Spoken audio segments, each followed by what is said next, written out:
we can view matrices as ways to transform vectors. Let's stay at the level of the plane, because here is where we have the easiest time plotting things. So we have V is a vector in R2. So V is a vector that has two components. You can think of them as the X and the Y component. And A is a matrix that has two rows and two columns. It's a square matrix. When you have the same number of rows and the same number of columns, you talk about square matrices. And when you have square matrices, it means that you can multiply it with a vector and retrieve a vector of the same size.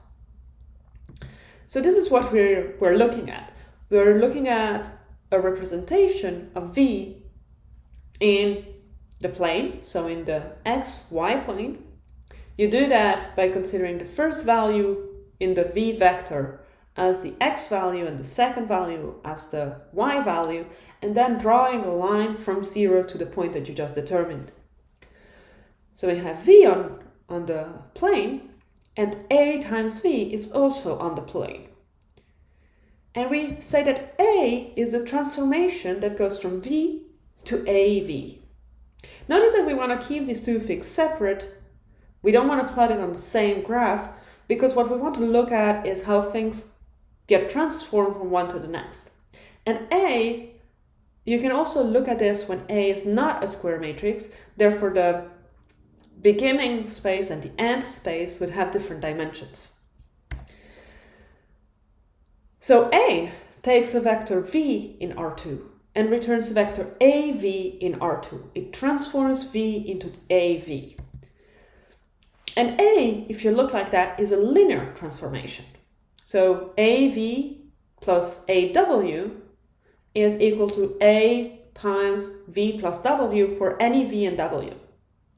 And if you multiply by the scalar, it's the same thing to say you're multiplying A before multiplying it by V, or you're for taking A and multiplying any scalar times V first. We say that A is the identity if for any V in R2, you have that A multiplies by V is equal to V. So A is the identity if, as a transform, it takes something and returns the same thing. As an exercise, I'd like you to find a matrix and two vectors, V and W, such that A times V is equal to V, but A times W is not equal to W. So this statement about A being the identity if all vectors satisfy AV equal V is actually important. You cannot just find one vector and assume that A is the identity. The identity is represented by this matrix that has zeros everywhere except on the diagonal. The identity is always a square matrix. And the identity takes a vector in a space R2 and returns a vector in a space R2. So if you have V, a vector, you can always think of V as identity times V.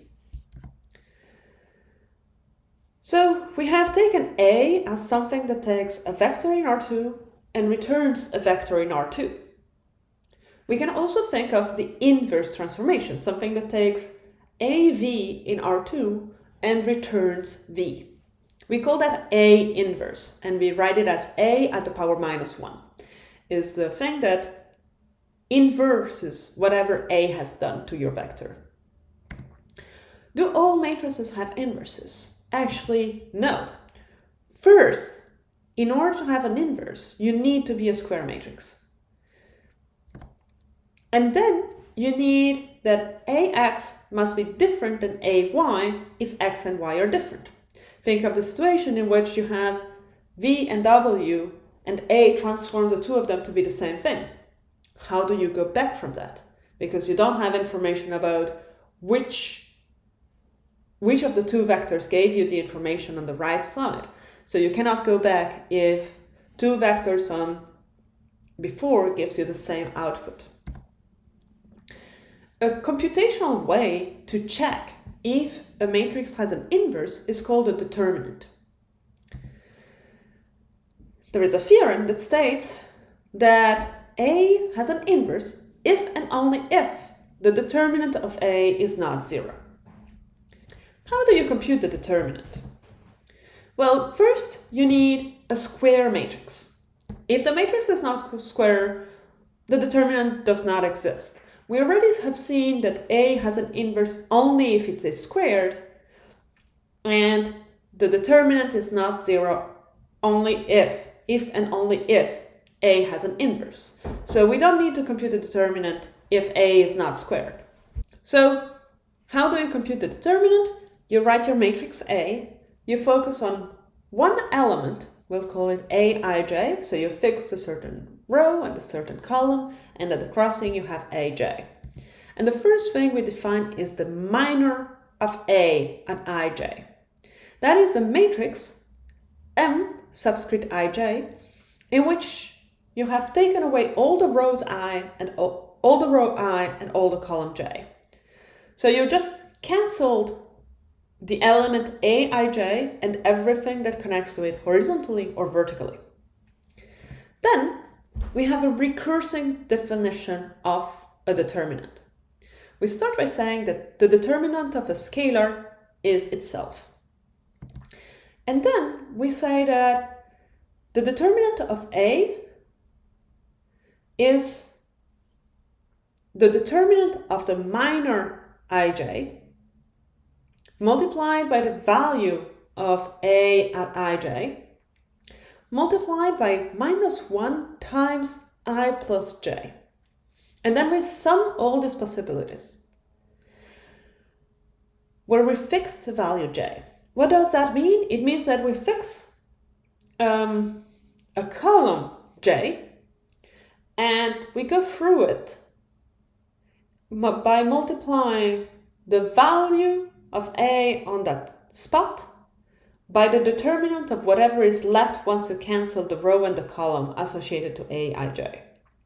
And we go through all the column. We can also do the same thing by actually fixing a row instead. And we have two properties that are important.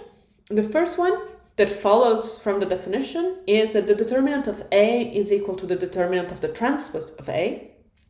And the other one that explains a bit why we need the determinant to be non-zero is that if the determinant of A is not 0, that means A has an inverse, the determinant of the inverse of A is 1 over the determinant of A.